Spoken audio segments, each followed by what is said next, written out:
Ang nakaraan, 7 taon na inensayo sina Pyo-woo at ngayon ay inaasahan na nilang mabibigyan na sila ng misyon. Kabanata 11. Sa isang silid, kung saan may isang matanda na nakaupo, nakalagay ang maskara na nagmumukhang pagmamay-ari ni First Sword sa lamesa. Matandang lalaki na pala si First Sword na may malaking sugat sa mukha at ang pangalan niya ay Lim Seul. Naisip ni Lim Seul na sa loob ng 6 na taon ng pagsasanay sa mga bata ay 30 assassins lang ang napalaki nila kumpara sa orihinal na bilang na 300 bata. Naisip niya na malayong mas magaling ang mga batang ito kumpara sa kung paano siya nagsimula. Kaya't hindi niya maiwasang isipin na malapit na rin siyang mamatay sapagkat nagiging emosyonal na siya. Maya-maya pa ay pumasok sa parehong silid sina Second Sword at Third Sword, at tinanong si Lim Seul kung bakit hindi niya suot ang kanyang maskara. Sumagot lamang si Lim Seul na ang maskara ay hindi komportableng suotin, at tinanong din niya ang dalawa kung hindi ba sila nagsasawa sa kanilang ginagawa sa halos 6 na taon. Nagkatinginan na lang ang dalawa at inalis na rin nila ang kanilang mga maskara. Sila ay sina Gu Shinheng ang Second Sword at Sang Ilshan ang Third Sword. Umupo na rin ang dalawa sa bilog na lamesa para pag-usapan ang mga bata. Naunang nagsalita si Sang Ilshan at sinabi niyang kung matutuloy ang misyon ng mga bata ay makakalaya na rin silang 3 sa lugar na kinaroroonan nila ngayon. Tinanong ni Lim Seul kung kamusta ang mga bata, at sagot naman ni Gu Shinheng na may mga bata na tulad nina Song Qianwu, Suo Yaksan, So Yowol, at Pyo-woo ay mas malalakas na, kumpara sa kanilang mga tagapagsanay at malaking kasayangan kung itatapon lamang ang mga bata pagkatapos gamitin sa iisang misyon lang. Sinagot siya ni Lim Seul na wala silang magagawa dahil ito ang kondisyon na natanggap nila mula sa nagbigay ng misyon. Inilabas ni Lim Seul ang isang libro at sinabi sa dalawa na kailangan na nilang umpisahan ang huling yugto ng pagsasanay. Tinipon na nila ang mga bata at inilagay ang 3 libro sa harapan nila. Ipinagbigay alam ni First Sword na may 3 sa kanila ang kailangan aralin ng martial art technique na nasa libro.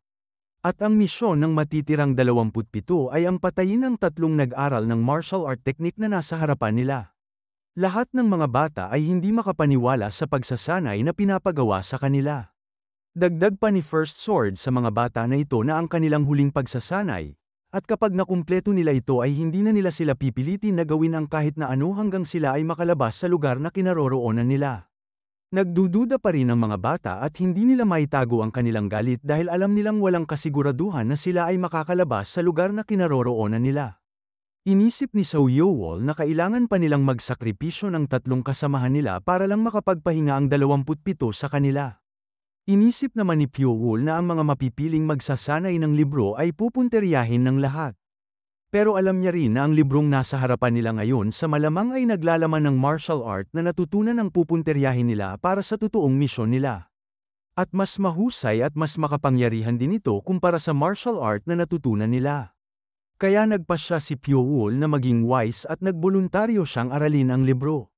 Na ikinagulat naman ng lahat. Nagtatakang tinanong siya ni So Yowol kung bakit siya nagboluntaryo kahit na alam niyang pupunteryahin nila siya. Sinabi lang ni Pyo-woo na maaari siyang humantong sa isa sa 2 bagay ang maging isang tupa o isang lobo.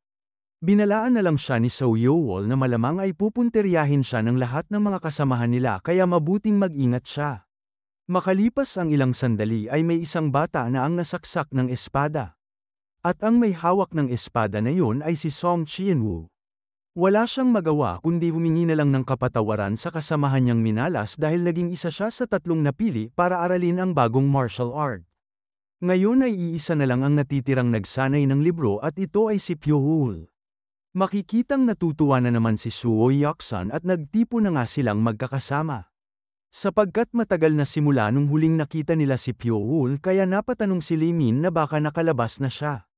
Pero alam ni So Yowol na nasa loob pa rin siya. Huling nakita niya si Pyo-woo ay noong kalagitnaan pa lamang ng pagsasanay nilang dalawa. At sinabi niyang hindi siya natatakot kay Pyo-woo kapag may hawak siyang espada. Kaya ngayon ay nag-aalala siya na binigyan niya pa ng payo si Pyo-woo. Iminungkahi naman ni Suo Yaksan na ang mga tagapagsanay na lang nila ang punteryahin nila sapagkat mas madali pa silang patayin kumpara kay Pyo-woo. Umayon naman si Song Qianwu sa mungkahi niya. Ngunit alam niyang hindi basta-basta na walang paghihigpit na ginawa ang mga tagapagsanay nila sa kanila. Sa huli ay napagpasyahan na lamang nilang hanapin muna si Pyo-woo. Pero ang hindi alam ng apat ay, marihing nagmamasid si Pyo-wol sa mga nangyari at narinig niya rin ang naging usapan nila. Nalungkot na lang si Pyo-wol dahil kinailangan nilang isakripisyo ang isa nilang kasamahan. Alam niyang mahigpit na nagmamatsyag ang mga tagapagsanay sa mga kasamahan niyang naghahanap sa kanya. Kaya napagpasyahan niya ngayon na ang pinakamahusay na pagkakataon para alamin ang totoong layunin ng mga tagapagsanay nila sa kanila. Kabanata 12. Nagmamasid si Pyo-wol malapit sa lugar ng mga tagapagsanay at ang lugar ay mahigpit na binabantayan, ngunit alam niyang kaya niya itong pasukin nang walang nakakaalam. Mistulang may ginawa si Pyo-wol para may bumalot sa kanya na itim na enerhiya. Ginamit niya pala ang turtle breathing technique niya at thunder splitting cultivation technique upang itago ang kahit anong klaseng presensya niya kahit na siya ay gumagalaw. Nagtagumpay nga si Pyo-wol na makapasok sa loob na hindi siya napapansin ng mga tagapagsanay nilang nakabantay. Sa kaloob-looban ay may nahanap si Pyo-wol na silid. Nagmasid muna siya at sinigurong walang tao tsaka niya binuksan ang pinto. Sa loob ay nakita niya ang lamesa kung saan umuupo ang tatlong namumunong tagapagsanay at nagsimula na siyang nagmasid sa loob upang malaman kung ano ang mga sikretong nakatago sa dito, at upang maghanap na rin ng sagot kung ano ang lugar na iyon at kung paano sila makakatakas. Sa kalagitnaan ng kanyang paghahanap ay nakita niya ang isang gintong silindro at binuksan niya ito.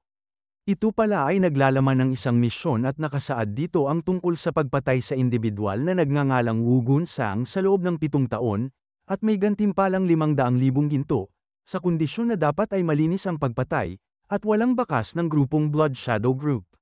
Nagulat si Pyo-wol sa nilalaman ng sulat at napatanong na lang siya kung sino si Wu Gunsang. Nagtataka siya na bakit pa kailangan silang sanayin bilang asasin ng 7 taon habang pinapabayaan lang din na mamatay ang karamihan sa kanila. Kung ganun ba talaga kahalaga si Wu Gunsang na wala silang pake sa mga namatay na 270 bata? Napahinto si Pyo-wol sa kanyang ginagawa nung napansin niyang may paparating na tagapagsanay. Kalmado na naglalakad si First Sword papunta sa silid niya. Pero bago pa lang siya pumasok ay mistulang may napansin siyang mali. Kaya malakas niyang binukas ang pinto pero wala siyang nakitang tao sa loob. Kahit na nagmumukhang walang gumalaw sa mga kagamitan sa silid ay nakakasigurado pa rin si First Sword na may pumasok sa silid niya. Magkasamang naglalakad si Second Sword at Third Sword at napansin nilang nagagalit si First Sword. Ipinagbigay alam ni First Sword sa kanila na may nanghimasok sa silid niya kaya hanggat hindi pa siya nakakatakas sa kuweba ay kailangan nila siyang hanapin. Nagulat ang dalawa sa balitang nalaman nila. At tinanong ni Second Sword kung may suspetya ba sila kung sino ang may kakayahang manghimasok sa silid ni First Sword. Sumang-ayon silang tatlo sa iisang bagay. Walang may kakayahan na gumawa nito kundi si Pyo-wol lang. Pero wala silang kaalam-alam na nagtatago lang pala si Pyo-wol sa itaas nila. Alam ng tatlo na magkakaroon ng malaking problema kung hahayaan lamang nila si Pyo-wol. Ngunit alam nilang kailangan nila ng ebidensya na tumutukoy na si Pyo-wol nga ang nanghimasok dahil alam nila na kapag paparusahan nila siya ng walang ebidensya ay hindi tatanggapin ng mga ibang bata na kasamahan niya. Kaya nagpasya si First Sword na ibaling ang kampi ng mga bata sa kanila sa pamamagitan ng malaimpyernong plauta. Pagbabantang sinabi ni First Sword na mas mainam na gawin nila ito sa madaling panahon upang ipakita sa mga bata kung sino ang tunay na may hawak ng kanilang mga buhay. Tinanong ni First Sword ang dalawa sa desisyon nila at sumang-ayon naman sila. Tumuntong sa isang mataas na pwesto si Lim Seul na hawak ang malaimpyernong plauta. Sa kabilang banda, ang ilan sa mga bata naman ay patuloy pa ring naghahanap kay Pyo-wol at nagsisimula na silang mainis dahil kahit ang mga may tiwala sa kanilang kakayahan sa pagsubaybay ay wala rin makitang bakas ni Pyo-wol. Hanggang sa may narinig silang tunog ng isang instrumento. Lahat sila ay may naramdamang pananakit sa dibdib nila. At nag-umpisa na nga silang matumba lahat sa sahig habang pinipigilan ang sakit sa ulo at katawan nila. Si Limin ay umiiyak na lang na nakahiga sapagkat mistulang may kumakain na insekto sa buong katawan niya. Samantalang lumapit si Pyo-wol na walang iniindang kahit anong pananakit. At napagtanto niyang ang ginamit na ng mga tagapagsanay ang paghihigpit nila. Kabanata 13. Hindi mapigilan ng mga bata ang pananakit na iniinda nila. Habang inoobserbahan lang ni Pyo-wol kung ano ang problema sa kanila. Ang napansin niya lang ay ang matalim na tunog sa tenga niya habang ang mga kasamahan niya ay nagdudusa. Kaya napagtanto ni Pyo-wol na ginamit na nila ang paghihigpit. Pero para sa kanya ay bahagyang sakit lang sa tenga ang nararamdaman niya, at hindi rin niya alam kung bakit siya lang ang hindi nasasaktan ng malubha. Hinawakan niya ang likod ni Limin, at balak niyang gamitin ang enerhiya niya para alamin kung ano ang mali kay Limin at sa ibang mga kasamahan niya. Inisip niya na ang sitwasyon naman nila ay parehong pagkain, parehong kapaligiran, at parehong martial art. Hanggang sa naalala niya ang epekto ng lason. Inisip niya na kung may kinalaman ang lason sa paghihigpit na ginagawa nila ay may katuturan kung bakit siya lang ang walang malubhang pananakit na iniinda sapagkat mayroon na siyang resistensya laban sa lason pagkatapos siyang tuklawin ng ahas. Pero alam niyang imposible rin na paganahin ang lason sa katawan ng 27 katawan gamit lang ang tunog. Kaya napagtanto ni Pyo-wol na hindi lang simpleng lason ang nasa loob ng katawan nila kundi nakakalason na insekto. Inisip niya na inihalo ng mga tagapagsanay ang lason sa mga pagkain at tubig nila at inaktiba nila ito sa pamamagitan ng tunog na galing sa malaimpyernong flauta. Natigil si Pyo-wol dahil napansin niya na papalapit na ang mga tagapagsanay sa kanya. Habang abala na tinitingnan ng mga nakamaskara ang ibang bata ay hindi sigurado si Pyo-wol kung ano ang gagawin niya. Pero ayaw niyang malaman nila na may resistensya siya sa lason. Kaya humiga na rin siya sa sahig at nagkunwaring nasasaktan katulad ng ibang mga bata. Napansin na nga siya ng isa sa mga nakamaskara at ipinagbigay alam niya na agad sa iba na nahanap niya na si Pyo-wol. Dahil sa galit ni First Sword sa panghihimasok ni Pyo-wol, lumapit siya kay Pyo-wol at naglabas ng espada at walang pag-aalinlangan niyang sinaksak si Pyo-wol sa dibdib. Tinanong ni First Sword kung ano ang nakita ni Pyo-wol sa loob ng kanyang silid ngunit patuloy pa rin si Pyo-wol sa pagpapanggap niya sa iniinda niyang pananakit. Nang papaslangin na sana ni First Sword si Pyo-wol ay pinigilan siya ni Second Sword dahil alam niyang kakailanganin pa nila si Pyo-wol sa misyon na nakasaad sa liham. Sinabi ni First Sword na sapat na ang ibang mga bata na natitira para sa misyong ito, at mahirap na ring kontrolin si Pyo-wol kaya mas mabuti na lang na mamatay siya. Ngunit marihing tumanggi si Second Sword dahil nasaksihan nilang kaya pa rin nilang kontrolin si Pyo-wol sa pamamagitan ng malaimpyernong flauta. Patuloy pa rin sa pagkukunwari si Pyo-wol sa kanyang nararamdamang sakit. Sa huli, ipinag-utos na lamang ni First Sword na pakainin ang mga bata ng panglunas sa lason. Unti-unting bumalik ang lakas ng mga bata at ipinagbigay alam ni First Sword sa kanila na si Pyo-wol ang kailangan nilang sisihin sa nangyari sa kanila dahil sa panghihimasok na ginawa niya. Nagbanta si First Sword sa mga bata na kapag may uulit pa sa ginawa ni Pyo-wol ay mapaparusahan ulit sila ng ganito kasakit. Sa isang silid, habang inaalala ni Pyo-wol ang mga nangyari, nagpapasalamat siyang nakagat siya ng ahas dahil kung hindi dahil sa nangyaring yun ay hindi sana niya natakasan ang parusa ng paghihigpit na ginawa sa kanila. Sa kabilang dako, magkasamang hinahanap ni Suo Yaksan, Limin, at Seo Yeowol si Pyo-wol. Hindi makapaniwala si Seo Yeowol dahil alam niyang mas pinili ni Pyo-wol ang mapag-isa at magsanay na lang kesa pakisamahan sila kahit na nabigyan na sila ng pagkakataon na magpahinga muna.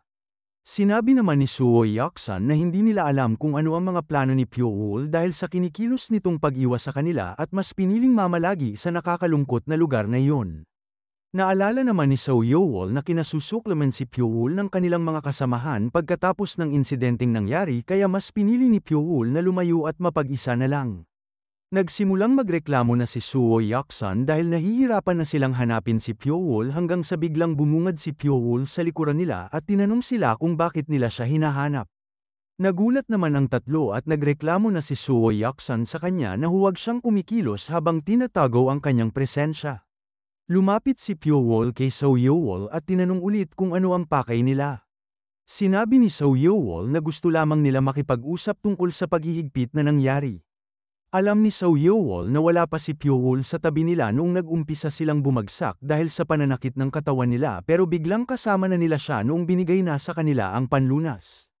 Kaya ibig sabihin lang nito ay lumapit si Pyo-wol sa kanila sa kalagitnaan ng paghihigpit.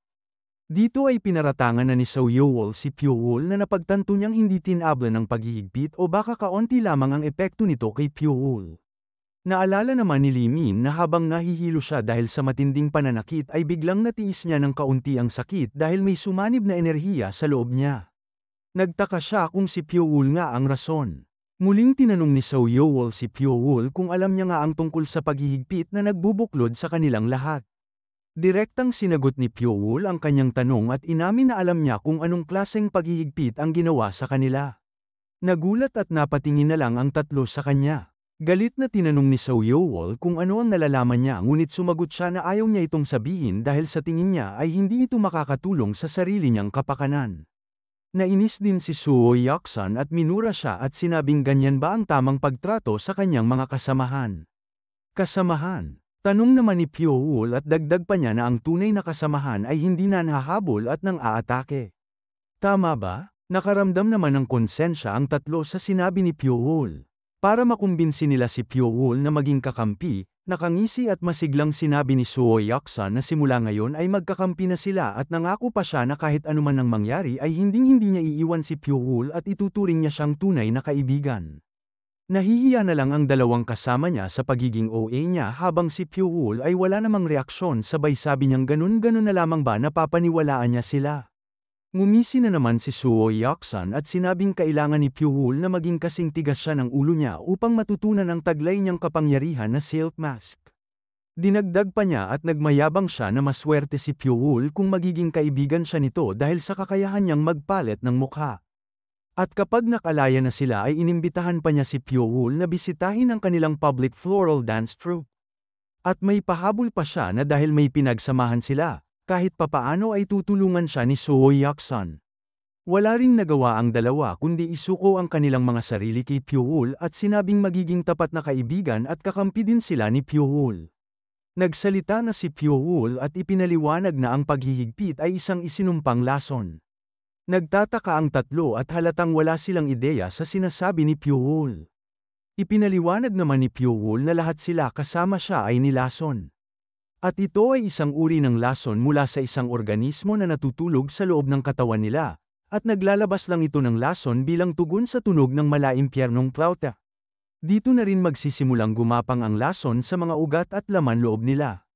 Tinanong siya ni Seo Yeowol kung bakit hindi siya tinabla ng lason at ipinaliwanag naman ni Pyoul na may resistensya siya sa lason at hindi ganun katindi ang epekto sa kanya. Sinabi rin ni Pyoul sa kanyang mga kasamahan na kailangan nilang alamin kung paano mawawala ang isinumpang lason sa mga sarili nila. Inisip niya na mas mainam kung mas marami silang paraan na gagawin dahil kahit isang paraan lang ang tatalab ay pwede na itong makalikha ng maraming pagbabago. Sa pagkakataong ito ay iniisip ni Lee Min na hanggang ngayon ay hindi niya pa rin mabasa si Pyoul, dahil sa pagiging misteryoso niya. Nagpasalamat naman si Seo Yeowol kay Pyoul at sinabing handa siyang ibalik ang pabor na ginawa ni Pyoul kung sakaling kakailanganin ni Pyoul ang kanyang tulong.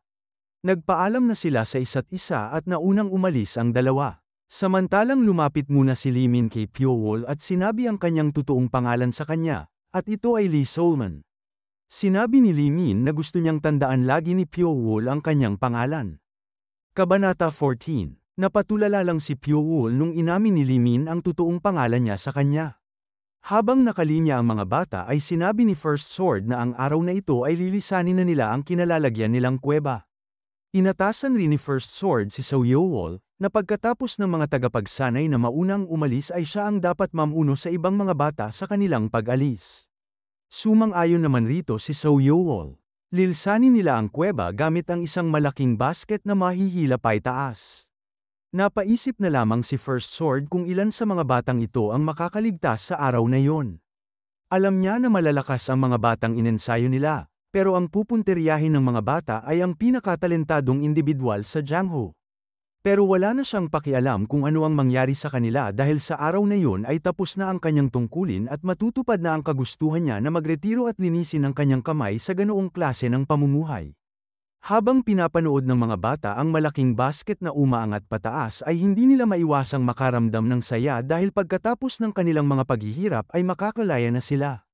Sinabi ni Seo Yeowol sa kanyang mga kasamahan na kalahati muna ng grupo ang sasakay sa basket dahil hindi ito kalakihan at hindi sila magkakasya kaya hinati na ni Seo Yeowol ang grupo.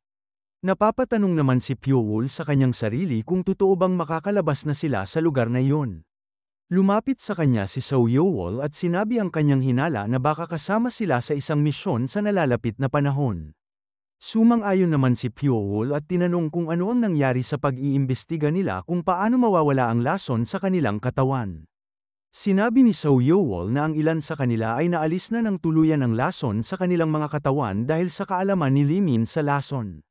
Nagulat naman si Pyo-wol sa nalaman niyang may kakayahan at kaalaman pala si Lee Min tungkol sa lason. Sa pagkakataong ito ay ang huling grupo na ng mga bata ang sasakay sa malaking basket. Sinabi naman ni So Yeowol na ang kailangan na lang nilang gawin ay umalis sa lugar na iyon. At nagsimula ng sumakay ang huling grupo kasama sila So Yeowol, Pyo-wol, So Hyuk-sun, Song Chin-woo, at si Lee Min. Habang nahihila pa itaas ang basket na sinasakyan nila ay dito nila napatunayan na napakalalim at napakadilim ang lugar at mistulang impyerno ang kanilang tinirhan sa loob ng halos 7 taon. Nakangiti naman sa tuwa si So Hyuk-sun dahil nasisilip na nito ang labasan dahil sa sumisilip na liwanag.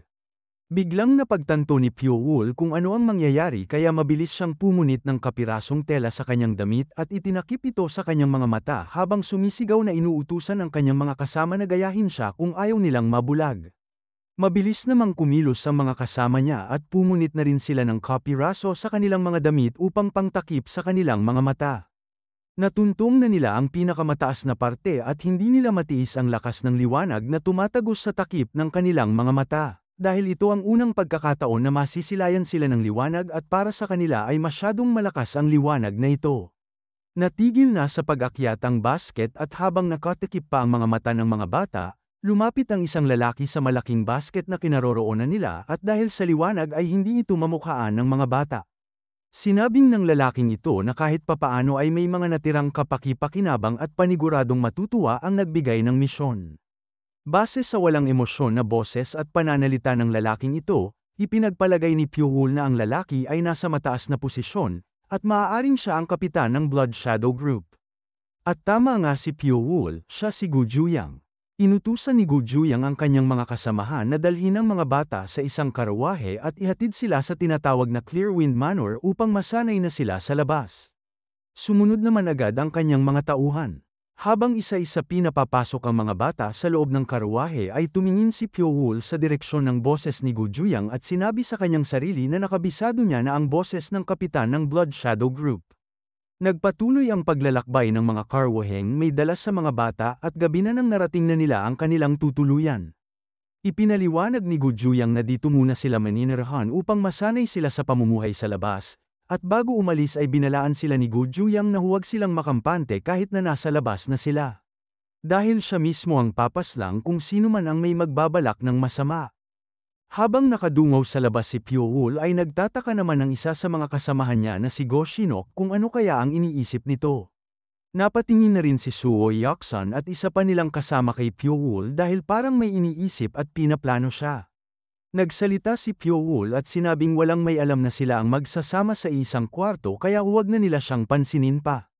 Nakangisi namang sinagot siya ni Suo Hyuk-sun na sino naman ang papansin sa kanya.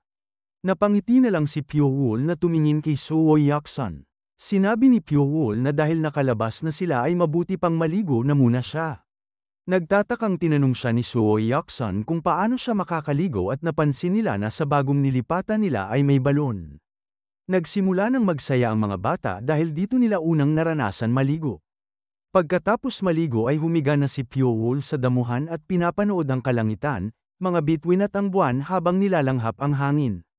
Hindi niya maiwasang makaramdam ng saya at kalayaan sa unang pagkakataon. Nagpatuloy naman ang iba na maglaro sa balon at sa labas. Maliwanag na nang magising si Pyo-wol mula sa kanyang pagkakahimlay sa damuhan. Habang ang dalawa niyang kasamahan ay nasa labas rin at pinagmamasdan ang unang bulaklak na nakita nila. Hindi naman makapaniwala ang bata na napagmamasdan na niya ang mga bagay kagaya nitong bulaklak. Napaiyak na lang sa tuwa bata at ang kanyang kasama. Natuwa naman si Pyo-wol habang pinapanood ang dalawang bata. Natigil ang dalawa sa pag-iyak at nagulat sila nang biglang may tumapak sa pinagmamasdan nilang bulaklak. Ang tumapak sa bulaklak na ito ay naghagis ng mga sandata at lumapit sa harap ni Pyo-wol. Sinabi ng lalaking ito na magkakaroon sila ng sarili nilang mga sandata na kailangan nilang alagaan na gagamitin nila sa nalalapit nilang misyon. Kabanata 15. Sa loob ng Great Moon Palace sa distrito ng Clear Breeze, makikitang nag-uusap si Gu Juyang at si Lim Seul. Pinapasalamatan ni Gu Juyang ang isa sa kanyang mga tiyuhin dahil sa maayos na trabaho na ginawa nila. Sumagot naman si Lim Seul na ginawa lamang niya ang nararapat niyang gawin. Sinabi ni Gu Juyang na mas umunlad ang kanilang grupo dahil sa sakripisyo ng kanyang tiyuhin at ng mga kasamahan niya kaya hindi niya alam kung paano niya sila pasasalamatan. Sinabi naman ni Lim Seul na walang kapalit ang kanyang serbisyo dahil kung hindi dahil sa dating namumuno ay matagal na sana siyang patay. Dito ay sinabi ni Gu Juyang na dahil nagawa na niya ang lahat ng kanyang tungkulin ay pwede na siyang magpahinga. Tinanong ni Lim Seul kung pinapayagan na ba siyang magretiro at sumang-ayon naman si Gu Juyang, at sinabing pati na rin ang dalawa pang sword ay pwede na rin magretiro. Nagpasalamat si Lim Seul sa kanya at tugon naman ni Gu Juyang ay ito na lang ang kanyang magagawa bilang pasasalamat sa sakripisyo ng tatlong sword sa Blood Shadow Group. Sa ibang usapan, sinabi ni Lim Seul na malaking kasayangan ang kapangyarihan ng mga bata kung itatapon lang sila pagkatapos ng misyon. Sagot ni Gu Juyang na alam niyang sayang na itapon lamang ang mga bata, ngunit dagdag din niya na wala silang magagawa dahil malapit nang matapos ang dapat na ugnayan lang nila sa mga bata. Tinanong ni Lim Seul kung kilala ba ni Gu Juyang ang nag-utos ng misyon ngunit sinabi niya na hindi niya ito kilala dahil ayaw niyang lumagpas sa kanyang karapatan kung gusto nilang magpatuloy ang kanilang negosyo. At wala nang rason na alamin pa nila kung sino ito upang hindi magkaroon ng problema. Dahil ang importante sa kanya ay ang malaking perang ibabayad sa kanila. Inisip ni Gu Juyang na hanggat hindi kasing lakas ng kanilang grupo ang pinakamakapangyarihang assassin group, ang 100th Union, ay kailangan pa nilang maging maingat. Kaya nananaig ang kanyang kasamaan at pagkasabik niya na tapusin ang misyon. Dahil sa paraang ito, malaki ang itataas ng kanyang Blood Shadow Group at hindi malayong mapapantayan nila ang 100th Union. Sa kabilang dako, habang pinagmamasdan ni Pyo-wol ang kanyang sandata. Nakangising tinatanong siya ni Suo Yaksun kung ano ang malalim niyang iniisip, at kung ngayon na ba siya natatakot dahil sa misyon na ipapagawa sa kanila. Umayon naman si Pyo-wol ngunit hindi naniwala si Suo Yaksun at sinabing nagsisinungaling na naman at nagpapatawa lamang si Pyo-wol. Inasar na lamang siya ni Pyo-wol na baka siya ang natatakot dahil masyado siyang madaldal ngayon. Ngunit itinanggi ito ni Suo Yaksun at nagmayabang siyang naglabas ng kanyang enerhiya at sinabing wala siyang ibang gustong gawin kundi ang pagkasabik niyang gawin ang misyon sa madaling panahon at sinabing baka nga siya lang ang mabibigyan ng gantimpala dahil siya lang ang makakapaslang sa kanilang pupuntiryahin. Natigil ang dalawa nang may tagapagsanay na sumigaw mula sa labas at inutusan silang lumabas dala ang kani-kanilang mga sandata. Naging seryoso na ang mukha ng mga bata, ngunit si Suo Yaksun ay nakangisi pa rin. Patuloy na nagsalita ang tagapagsanay at sinabing sa oras na yun ay lilipat sila ng palihim. Inisip ni Pyo-wol na sa wakas ay magsisimula na rin ang kanilang misyon. Habang malalim ang gabi at maliwanag pa ang buwan ay nagsimula na silang lumipat na hindi gamit ang karawahe kundi ang kanilang mga kakayahan. Ang tagapagsanay pala na ito ay ang Fourth Sword at siya ang maghahatid sa mga bata. Binilisan ni Fourth Sword ang kanyang pagkilos at ginamit ang kanyang kakayahan sa pagtalon ng malalayo mula sa mga sanga ng puno, at nakita nitong kayang humabol ang mga bata nang walang naiiwan. Alam niyang sinanay sila ng maayos ng mga mas nakakataas sa kanya. Naisip ni Fourth Sword na masasayang lang ang mga bata dahil alam niyang kasing lakas na nila ang mga regular na miyembro ng Blood Shadow Group. Nang narating na nila ang kanilang pupuntahan, inutusan ni Fourth Sword ang mga bata na itago ang kanilang mga sarili at presensya sa lugar na ito gamit ang kanilang kapangyarihan na agad namang sinunod ng mga bata. Sinabi ni Fourth Sword na ang kanilang layunin ay nakatago sa gitna ng nasisilayan nilang bundok. Kailangan nilang akyatin ang bundok, dito nila makikita ang isang asyenda na katulad ng lugar kung saan sila nagsanay. Dito na sinabi ni Fourth Sword na sa lahat ng mga gusali, ang lalaking nasa palasyo ng Bright Moon Palace ay ang kanilang pupuntiryahin. Nainis ang mga bata dahil ang palasyong kinalalagyan lang pala ng pupuntiryahin nila ay isang maliit lang na bahay sa labas ng bayan, na matagal na nilang pinagsawa ang kabisaduhin ang daan noong nagsasanay pa lang sila. Halata naman ang pagiging seryoso at galit sa mukha ni Pyo-wol sa kanilang puntirya na si Wu Gunsang. Sa kabilang dako, habang pinagmamasdan ng isang napakagandang babae ang hardin, may nagsalita sa likod niya at tinanong siya kung bakit mag-isa na naman siyang nasa labas. Ang kumakausap pala sa kanya ay ang leader ng sekta ng MA na may titulong Abbess of Nine Calamities. Yumuko naman ang babae bilang paggalang at sumagot na maganda ang simoy ng hangin kaya siya nasa labas. Ang babae pala na ito ay si Yung Soul Ran, isa sa mga disipulo ng leader ng sekta ng MA. Tinanong siya ng matanda kung hanggang ngayon ba ay masama pa rin ang loob ni Soul Ran sa kanya. Sumagot lang si Soul Ran na hindi naman sa ganun at nakasalalay ang buhay niya sa desisyon ng matanda kaya gusto niya na lang mapag-isa. Bakas ang inis sa mukha ng matanda at hindi niya nagustuhan ang sagot ni Soul Ran kaya sinabi niyang masyadong mapagmataas ang dalaga kung makapagsalita. Lumapit ang matanda at galit na pinaalalahanan si Soul Ran kung sino ang tumulong sa kanya noong bata pa lamang siya at namamalimos pa lang sa lansangan. At kung sino ang nagturo sa kanya ng martial arts na dahilan kung bakit niya naabot ang posisyon niya ngayon. At sa kabila ng lahat ng ito ay sasabihin lang ni Soul Ran sa kanya gusto niyang mapag-isa. Mapang-asar naman na sinagot siya ni Soul Ran na yun lamang ang iniisip niya. Dagdag pa niya na huwag siyang mag-alala dahil walang magagawa ang disipulo na kagaya niya kundi sumunod na lang sa kanyang guro kaya huwag siyang magalit dahil nakakasama ito sa kanyang kalusugan. Sa ibang usapan, may isang bagay na tinutukoy ang matanda na kapag hindi sila makakatanggap ng sagot mula sa isang grupo sa araw na ito ay gagawin na nila ang kanilang pinaplano ng 7 taon. Sumagot lamang si Soul Ran na handa siyang sundin ang lahat ng ipag-uutos ng kanyang guro. Ngunit sa loob-loob niya ay alam niyang nakakaawa ang guro niya. Maya-maya pa ay may sumisigaw at nagmamadaling lumapit sa kanila. Siya naman ang nakakatandang disipulo na si Zhonghua, at ipinag-alam niya na nakatanggap na sila ng balita mula sa sekta ng Qingcheng. Tinanong ng leader ng sekta ng MA kung ano ang sinabi nila at sinabi ni Zhonghua na tinanggap na ng sekta ng Qingcheng ang kanilang alok. Nasiyahan ang matanda sa kanyang narinig at ipinukpok ang kanyang tungkod sa sahig. Inisip naman ni Soul Ran na ganito na magtatapos sa huli. Sinabi ng matanda kay Soul Ran na ang kapalaran ng kanilang sekta ay nakasalalay na sa pagganap niya. Sinigurado naman ni Soul Ran sa matanda na pagbubutihin niya ang kanyang gagawin. Nasasayangan pa rin ang leader ng sekta ng MA dahil imbes na gawin niyang tagapagmana ang talentadong bata na kaharap niya ay gagamitin niya na lang siya na kagamitan pampulitika. Sa kabilang usapan, napatanong naman ang nakakatandang disipulo kung ano ang magiging plano nila sa bagay na iyon. Tinanong siya ng leader ng sekta ng MA kung ang misyon ba na nakalagay sa gintong silindro ang kanyang tinutukoy na bagay at kinumpirma naman ni Zhonghua na yun nga, at muli niyang tinanong ang kanyang guro kung ano ang dapat nilang gawin. Napaisip na lang ang matanda sa kung ano ang gagawin nila. Sa kabilang dako, nakapokus si Pyo-wol sa kanyang paggamit ng kanyang kapangyarihan na itago ang kanyang presensya sa ilalim ng lupa. Iniisip din niya na mayroon pa silang natitirang oras bago sumapit ang gabi at bago sila kumilos upang paslangin si Wu Gunsang.